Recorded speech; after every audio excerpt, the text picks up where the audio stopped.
In a world that's bright, come take a seat on the beam.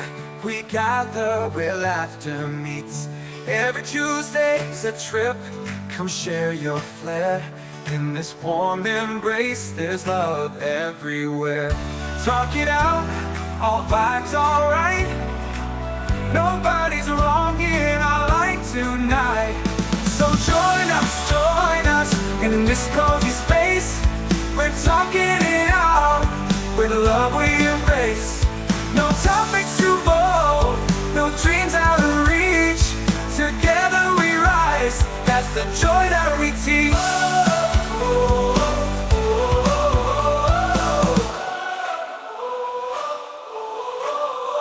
From stories of pride to journeys of heart, we celebrate life, each unique part. A safe haven here, where spirits soar free. Together we rise, that's the joy that we teach. Let the colors shine bright in the warmth of the night. So join us in this cozy space. We're talking it out, with love we embrace. No topics too bold, no dreams out of reach. Together we rise, that's the joy that we teach. Let the colors shine bright in the warmth of the night. So join us in this cozy space. We're talking it out, with love we embrace. No topics too bold, no dreams out of reach. Together we rise, that's the joy that we teach. With each word we share, we bring the light. Join the talk show, let your heart take flight.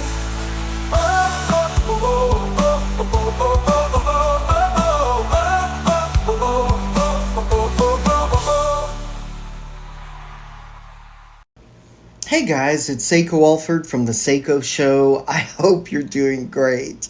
This feels kind of new and shiny. I tell you, it's been quite the process losing a parent. But before we start the show, and I'm glad you're here, and I hope you're doing great, I just want to stop before we go into the topic and say that I so appreciate you guys.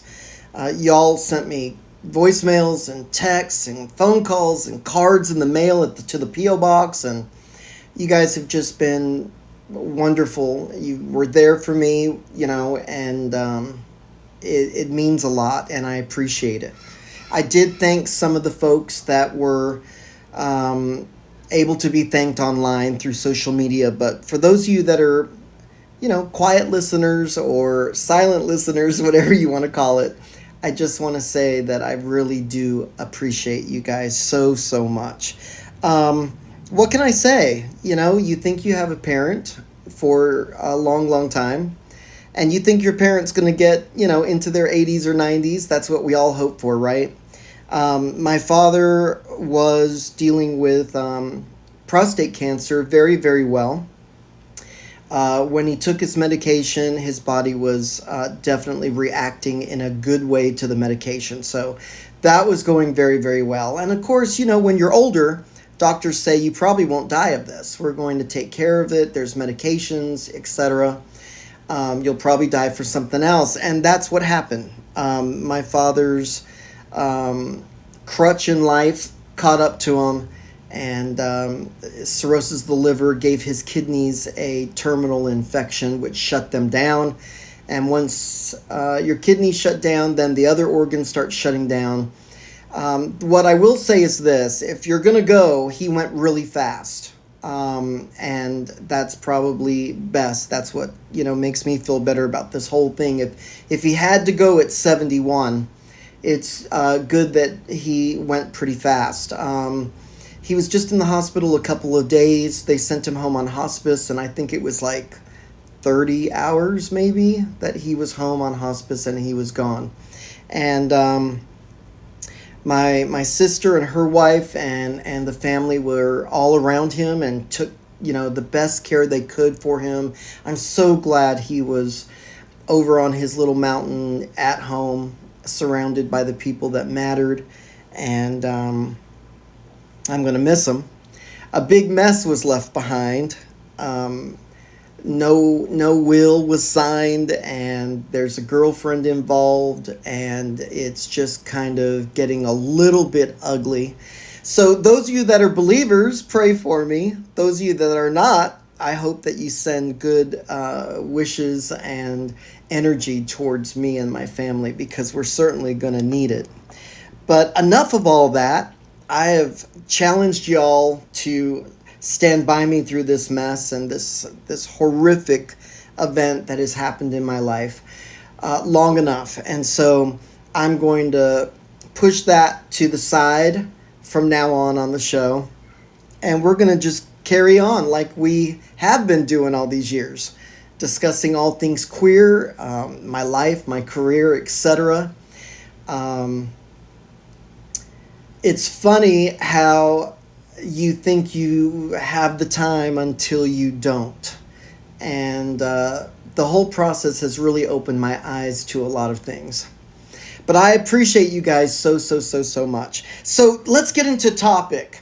I've missed y'all. I really have. We are talking today about my doll collection. Now, for those of you that have followed the show when I was over on the radio station, we did have a couple episodes talking about hobbies and collections. And of course, I started talking all about Patsy Cline and some of the dolls that I collect. And through Podbean, we have also had, I think, 1 or 2 episodes about dolls. So if you want to listen to those, you'll have to go over to Podbean and find those there. But here, on the new way we're doing this, I'm still on Podbean, but I'm also wherever you find, your favorite podcast now. I'm venturing out, y'all. And for those of you that have followed me onto the other platforms or through different sectors of social media, I appreciate it so much. Always remember, whether we stay on Podbean after this year or not, all you have to really do is Google me and just put in SayCo Alford or SayCo Show or All Things Queer or SayCo Alford Testicular Cancer. All that will pop up. You could even type in on Google SayCo Show Podbean or SayCo Show Podcast. Just use all those keywords that y'all know me by, and you'll find the show there. I have talked about this before, but as a young kid, I knew I was different. Now, I didn't know anything about being homosexual or feminine or sex, anything about that, of course. But, when I was younger, I did have an older sibling and a younger sibling, excuse me, that were girls. And so I used to play house with them, and I would play with them, of course. We're under the same roof, right? So I would play Barbies, and I would play house and all that. I have a memory that I've talked about before, but I'm not sure if it's actually recorded and on Podbean to listen back to, or if it was on the radio station. But one of the first stories that I remember about wanting a baby doll, there was a doll that came out that was kind of more like a puppet. And if you guys remember Cabbage Patch Kids back in the 80s, and what a big monstrous thing that was. And I guess I'm dating myself now. But those were major success, and there were spin-off dolls. And one of the dolls that my sister wanted it looked kind of like a Cabbage Patch doll. You knew it was a knockoff, but I think it was cuter. And it kind of had like a puppet type body. So picture no feet, just a baby head, kind of looked like pantyhose stuffed with, doll stuffing. And not many features on it. You just knew it was supposed to be a baby dressed in a baby gown and a blanket. And it came in this wrapper of a box that also was a bassinet. And it was on the cheap side, y'all. I'm talking definitely under $10. And a lot of my family and relatives collected dolls, and my sister wanted one, and I too wanted one. And I just thought it was so interesting to make it move and look like it was real, and I wanted one more than anything. And y'all know me, I want everything. I've always been one that collects. And I've spoken about my past challenges with life and being gay, etc., suicidal tendencies, depression. And so I'm always joking around with people, but it really is true, and this has come up in therapy. I'm an emotional eater because mentally I'm trying to fill the void or a hole in my heart or whatever you want to call it. So I'm constantly stuffing food in my mouth because it soothes me. It makes me feel full or complete. And so do my hobbies. So I've collected things all my life. And so I wanted this doll. I had a couple of movie action figures and whatnot. Superman, Spider-Man, the Star Trek posable dolls that came out in the 70s. I started collecting a lot of those as well, and movie star type Barbie dolls. And but I wanted this baby doll, y'all. My God, I wanted it. And I was told no. So Christmas came around and birthdays came around, and my sister and my younger aunt and whatnot would get them, and I wouldn't, and I wanted it so bad. Well, one day out of the blue, I was given that baby doll, and I just could not believe that my family, my mother, actually let me have one. It was one of the very rare instances that I was allotted the gender bending type toy role. And so, because I was constantly told all my life, don't walk that way, don't talk that way, don't react that way, don't comb your hair that way. Everything was constantly checked. And so it really threw me for something else because I could not believe that I was actually given one. And they really went down the road of it's a puppet, it's a toy, it's a, they gave it all kinds of names. But in my head, they knew it and I knew it. It was a baby doll. And I loved that thing. I really did. Of course, I outgrew it, like a lot of my stuff, but it was very, very, very, very important to me. And through the years, I have collected dolls off and on. Some dolls were action figures. Now I'm talking like more than 12 inches. Some dolls were movie dolls, like the Gone with the Wind Scarlett O'Hara dolls. I have all those sets, all the different clothes outfits in boxes that have been unopened and they're sealed. I had all the original Michael Jackson dolls that came out. I've got the red leather Thriller doll. All these Barbie type dolls in a way. I never really collected plushies or what I called poochies. Never anything like that. And so let's fast forward to coming out of the closet, moving away, finding my husband, going through several different relationships. And here I am in 2008, where there was an explosion was happening of reborn dolls. For those of you that don't know what that is, it's a lifelike, hand-painted custom doll that you get from these reborn nursery companies, and they're all over the world. So when I started seeing that men and women were really fascinated with this new type of doll, of course, you know me, I wanted one, and I jumped on that wagon real quick. I found a nursery outside of the United States, over in the United Kingdom, reached out to the folks that made them, which later I found out was a gentleman that painted the doll. And I asked if I could buy the doll on the website, and they said yes. And I said, now listen, this is a big purchase. And I I want to put it on hold. How can I put a deposit down, et cetera, till payday? And they were so gracious to me. And I was able to pay over the internet, and the doll came very well contained. However, the box was severely damaged. And so when it arrived, I was like, oh no, all this money, and the box is wet and crushed and smells like cigarettes. And I was like, this is going to be a shit show. But when I opened it up and I realized that the doll was very well protected, wrapped in blankets and bubble wrap, etc., thank goodness they did that, because the box was in very bad shape. And I was just tickled. I was excited about the whole thing, and never really collected after that. Once I had one that I just thought was the cutest thing in the world, it never really went any further. We kept it on the bed. We kept it in the guest room bed. We kept it in a vintage crib that we had, because we were certified foster parents twice.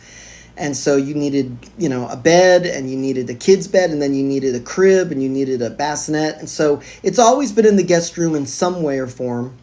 And I've never really gone down the road of, like some of these folks do about reborns, where you're changing them every day, you're going through diapers every day, etc. But these reborn dolls, I tell you what, guys, you can drop some coin. Some dolls are painted custom, so you can say, I want it to look like my grandmother when she was a little baby, or we lost a baby, so if you would, we took pictures at the funeral, can you make this doll look like the baby we lost? I mean, there's all kinds of situations. Or your kids are grown, but you want two dolls that look like your kids when they were babies. You can go down a whole wormhole of customization, and it was a lot of fun to just check it out and get into that world. There were a bunch of shows that were interviewing people, and there were reality shows. There were people that said they were addicted to it. There were men and women saying that they treated the doll as a full daily interaction of their life. And so there are people that change their dolls 3 times a day, and they nurture them and care for them like it's a real living baby, for whatever reason, whether they have some sort of mental health need something weighted and heavy to hold and squeeze and fall asleep with, etc. There's all kinds of reasons for people that choose to have one of these. And there's many ways that you can spend a lot of money. Some folks spend $5,000-$10,000 on a baby because they want the baby to look a certain way, or they want the baby to be weighted so it's heavy feeling, several pounds. They want a baby of a certain size or ethnicity. They want the reborn doll to breathe, the chest to rise and fall. They want the baby to be able to turn its head, blink its eyes, move its hands and legs, etc. You can add a heartbeat, whether you feel it or hear it. You can add cooing baby sounds. You can really go all the way if you want to. There was one lady, and I know she wasn't from the United States, but the eyes of the baby were real gemstones. I mean, you can go all out, and people buy jewelry for these kids, and you can buy them designer clothes. It's really something. And it's its own universe, guys. If you dive into this on the internet, you're going to find hundreds of thousands of videos. I mean, channels on YouTube, TikTok, all over Google and the internet. You can really dive into all of this. My collection never went down that road. I never really wanted to start collecting clothes or change him every day or hold him every day. It was just an item that I wanted because I really look at it as a piece of art. It was something that was hand painted. Of course, at the time in 2008, I really couldn't afford the real expensive ones. So I went to what I believe is kind of the clearance, last chance type of page of the nursery, and I went through all those dolls. And when I found the one that just melted my heart, I had to have him. She had already named him Josh, and a lot of my friends know that I have a reborn named Josh. But the clothes he came in is the clothes he's been in all these years. What is it? Over 18 years now I've had this doll. And they've come and gone in popularity. But the reason why I'm talking about it this week is because going through grief, losing my dad a month ago, and just needing a hug and a cuddle and being very emotional. I kind of dove into what works best through grief and actually found a bunch of channels that have connected reborns excuse me, with grief. And there was actually a gentleman that is straight, he says, with a son that's 8 years old and a wife. They're very religious in their church. And he has actually started a channel about 6 months ago of straight men that collect dolls, specifically reborn weighted dolls, lifelike dolls, and has gone down the road of using it because of his disability of being blind, and needing the doll to fall asleep. He's medicated, etc., etc. And it's working for him. And the collection is starting to grow. He now has several dolls and lots of clothing, and his wife picks out, things for him. And there's boundaries and rules within their marriage for him to collect dolls.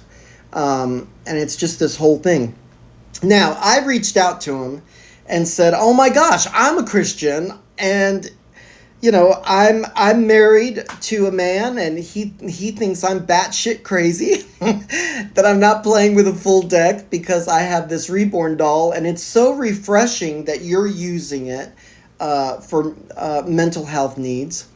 And I was, deep diving into my pitiful depression of losing my dad, and found your channel, and I just want to say this is so cool. A straight guy, well, he says he's straight, with long hair, wearing a headband, holding a baby. I mean, my Lord, that's pretty rare, right?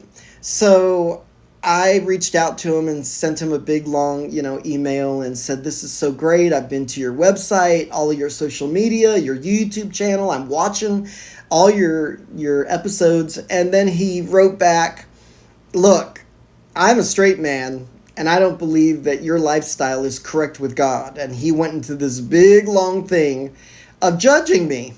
And I thought, well, hellfire, here I am, thinking I'm reaching out to an open-minded person that is also a believer with a doll and a disability and a wife, and I just thought we had a lot of things that are in common. And then he decided to judge me for being gay.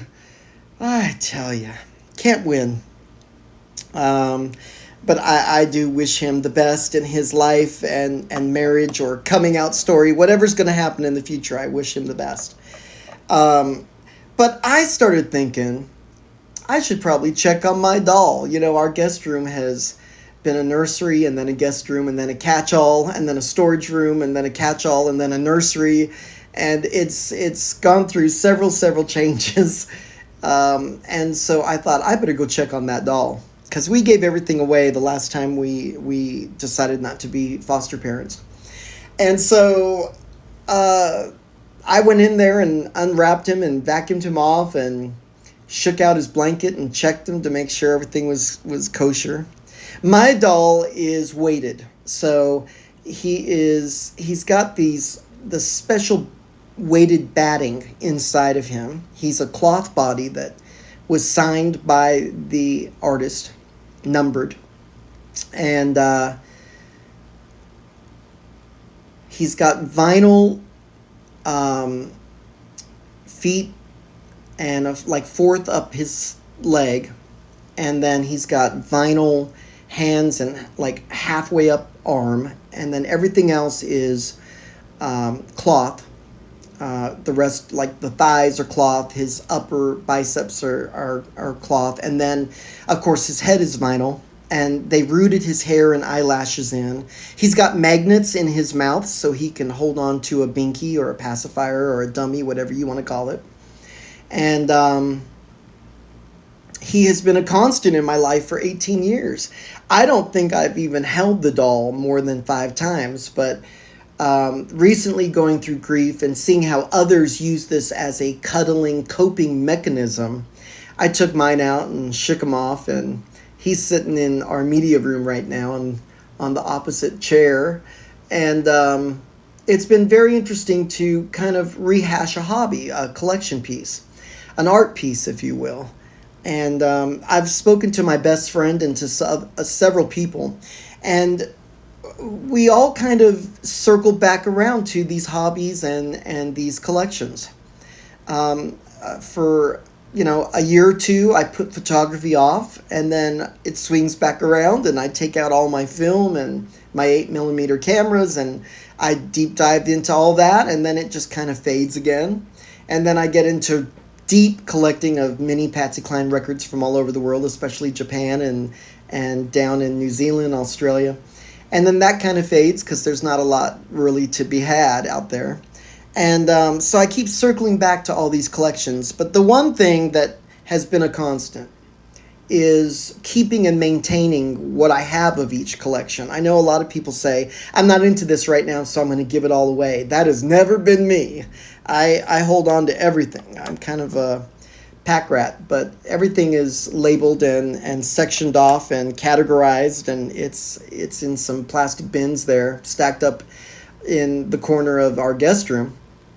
But I started thinking, isn't it amazing, even if it's not a real baby, but you see these videos that they go to old age homes and they hand a reborn baby doll to the older folks, and they light up. They nurture it, they start crying, they hug it, they kiss it, they start swaddling it. And it really is something about the power of love and bonding and connection. And for many people, it's just a hobby. It's just, I want to buy the next doll. Right now, the latest thing in the reborn world is full silicone bodies. So these babies are weighted, they're heavy, they have full silicone or half silicone limbs. The rest of their head and body is weighted with glass beads, etc., etc. And you can really customize. Some of these make noise, move, blink, heartbeats. I mean, you can go down any type of road that you can imagine, because nowadays everything's possible. There are even channels, people that collect reborns that their eyes are closed, looking like they're falling asleep or asleep. And now what people are doing is they're taking pictures of their sleeping baby and they're asking AI to do short videos with the doll moving, sitting up, eyes open, etc. I did that with my reborn Josh, and it was just a little too much for me. So I said, okay, I did it. I get the fascination of making the doll look like it's living or moving or blinking, etc. So it was kind of interesting to see my doll with eyes open. But for me, it's never been more than just a piece of art. I look at it as, wow, someone put in 60 hours of work into this doll. I mean, rooted single hairs into its head and then sealed it so, what they painted stays on. And they actually, put in magnets and stuffed it and sewed it together and everything. I mean, it's just a piece of art, and I've always appreciated dolls since I was a youngin'. And so I thought, I've got to have one, but it's never been really more than that to me. But diving into TikTok and YouTube, there are people that take this very seriously, and it may be for PTSD, mental health needs, the loss of a child, the loss of a parent, anything. And so that's what I thought I'd start talking about today for our topic, because every Tuesday I love the chance to talk to y'all whether it's about what's going on in my life or what's going on in the news or what's going on in your world as far as, collecting things. Reborn dolls are definitely more than a toy, more than a doll, more than a hobby to a lot of people. And as I was, jumping into that online, I really came across some folks that are quite sincere about it. And it gives them the nurturing coping mechanism that brings them relief daily. And I think that's a beautiful thing. Whether it's a doll or something else, that's great. As long as it's not harming anyone or yourself and it's bringing you some sort of compassion or love or joy, well, my gosh, who's going to say no to that, right? So I thought it was just an interesting topic to discuss. Now I'm going to turn it to y'all, and you guys let me know on social media, however you want to let me know. But how do you guys feel about reborn dolls? Do you think you'd ever own one? And those of you that are my constant subscribers and listeners, I mean, this is your show, so I always ask questions. I'm just the host. This is your show. You're the listener. Do you guys think you'll ever buy a reborn doll? That's something I'd like to know. If you have one, I'd love to see pictures, or I'd love to know your route of collecting the doll and what it brings to you and your family. There's one lady that I was watching her channel. She changes the baby, wakes up the baby. The baby has its own nursery, room, bed, closet, everything, toys. And they actually go out in public with the doll. And they have a car seat, they have a bassinet, they have a stroller. And they're out in their lives. They're with their family, their spouse, their local neighbors, everybody. And they've got this baby with them at all times. I think it's beautiful, and I think whatever works for you is valid. However you're feeling towards the doll, that's valid. Now, the gentleman I was talking about that kind of said, that's great that you have a doll, but I don't want to be friends because you're gay. He coddles the doll and holds the doll, sleeps with the doll at night, etc., etc. But he uses it to fall asleep with most of the time, but he does change the doll's clothes and whatnot. His church actually asked for a meeting. They wanted to know if he was going to go off the deep end, or if he was going to start bringing it up at church events or on Sunday or whatnot. And he kind of had to answer some questions because I guess his religion doesn't really stand with him on the topic. And so have you ever collected anything? Here's my next question. That has made someone uncomfortable or uneasy? Has it ever caused strife in your life, whatever you collect? There's a lot of people that are addicted to collecting pets.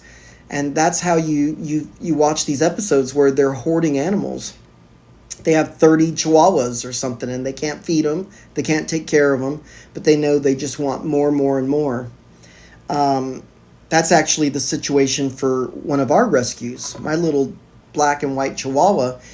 The lady was a double amputee veteran in a wheelchair and got knocked over by her 10 larger dogs. And then there was also my little chihuahua. And so the lady ended up getting very ill and was outside, tipped over, unable to call for help for several days. And they ended up putting her in a home. And of course, they put all the dogs out for adoption. And somehow my little dog came from Florida up to Tennessee, and that's how I was able to adopt her. So she has a past. She's got a different name and a past with big dogs. And but people go off the deep end, for whatever coping mechanism it is for them, into hoarding, and collections can become a problem. And so my question is, have you ever collected anything, alive or reborn or whatever, that has caused issues in your personal life, your job, or your marriage? That would be an interesting answer to receive. I try to always keep this microphone turned towards y'all because I want the show to be as interactive as possible. And I would love to hear if there's anyone out there that is listening to this either tonight on Tuesday night or later. I'd love to hear your feedback on either your reborn doll or your collections, because I'm fascinated by what people collect. I'm just absolutely fascinated. If someone asked me what I, collected lifelong, it would be Patsy Cline. I've always collected, vintage, rare, limited mini records of hers. Really anything Patsy, though. And I've collected since I was about 5 years old. And so that's been my constant. But what's yours? I'd love to know more about that. Getting into the reborn world, it's really opened my eyes to how folks have turned it into a full-fledged business. There's a lot of money to be made. There are so many artists that are just so talented. They're able to paint these dolls and make them lifelike.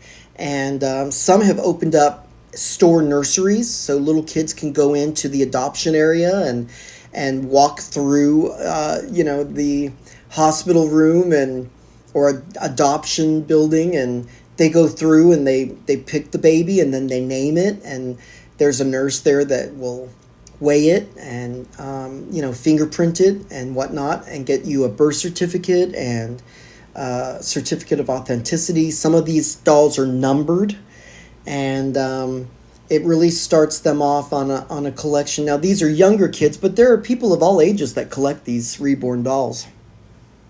For me, I was looking at my reborn's outfit that he's been in for 18 years plus, and it's definitely getting a little tattered and dry rotten, and there was some yellowing stains and whatnot. And so I think it's time to get him a new outfit for the next 18 years.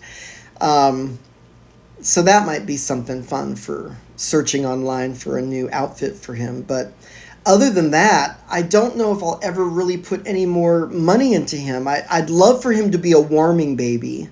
I'd love for him to be a little heavier. I don't know about the moving and the cooing, but a warming baby, that would be kind of interesting. I don't even know how much that would cost. But there are so many options to the reborn world out there that you can do to a doll. It's just phenomenal. Now, the gentleman I was telling you about, he's really getting a lot of weird comments on his channel. I noticed that people were kind of insinuating that he was some sort of freak or pedophile, or was he having sex with the dolls, etc., etc. And it really went down a really dark path. I just want to make it clear that we are not talking about adult dolls of any kind on this episode. We're just talking about reborn baby dolls.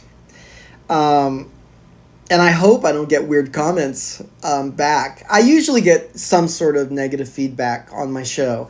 It's folks that, there's hashtags on everything, and people think they're going to get some like manly guy on here. I don't know why. It says it right there in the description, all things queer. And sometimes I'll talk about something too much and people will go, can you just stop talking about Patsy Cline or stop talking about your job? And what I would say to that is there's no reason for you to mandatory listen to any of my channel. I just want y'all to be happy and valid in your lives. So I certainly hope I don't get any weird feedback like that gentleman has on his YouTube channel. But it's definitely an interesting hobby. It really, really is. And it looks like it's maintained its popularity through the years, especially since I've known about it, which is, almost 19 years now. But I thought it was something to be, chat about, maybe have a lighthearted episode since I've been posting some, not posting at all, and then letting you guys know that I was going through a funeral and whatnot. So I thought, you know what, this is going to be a lighthearted one, where we can kind of tiptoe back in and get my bearings. And I'm recording live home in Goodlettsville, Tennessee, outside Nashville, on my 630 Electro Voice microphone. God, I love vintage. Don't y'all? I love analog. I love vintage. But here we are in the digital world where I'm speaking into a vintage microphone, but it's all digital through social media. Isn't it something, the times that we live in? I can't wait for the next big thing. You know, the cell phone, basically it's glued to my hand. I'm so addicted to my phone. I can't wait for the next big thing. What do you think it'll be? Lately, I've been watching about flying drones that can hold a 200-pound human being, and you can fly it around. So I've been watching videos like that, and it is mind-blowing. It's kind of like the Jetsons, where you can just zip in and out of work and home. I can't wait for that. I hope I get to see all that. But anyway, guys, I want to just go ahead and cut this a little early and say that I love y'all. I miss y'all. This has been a good thing for me to come back and deep dive back into work and life and hobby and show. And so I hope you guys are just doing great. If you want to drop me a line about Reborn dolls or any ideas or comments about this podcast, I'd love to hear from you. Write me at the SayCo Show at writeme.com. And I'd love to hear from you. I think it'd be a lot of fun to get your feedback on all this and let me know what you're thinking and where you are with your collections. It'd be really neat to hear back from someone that actually has a Reborn doll. I think that would be really, really neat. Just to hear back of how you collect the doll and how you interact with the doll, and whether it's simply play or is it more than that? Is it for love, compassion, PTSD, some sort of mental health need? I would love to hear about it. I think it'd be really interesting. Also, if you want to send a voicemail or a text, 615-805-4363. So let me know. I think it's a lot of fun either way. And I'll let y'all know if I buy Josh a new outfit. Go out, buckle up, be safe, put a smile on your face. You never know how it's going to affect someone around you. Since I've been dealing with death and losing a parent and whatnot, I will say this. If you have someone close to you that's in your chosen family, reach out to them and say howdy, because tomorrow is not promised. So I hope you'll promise me that you're going to reach out to a few people within the week and just let them know that you love them, because we need to hear that more often in our lives. I'll talk to you later.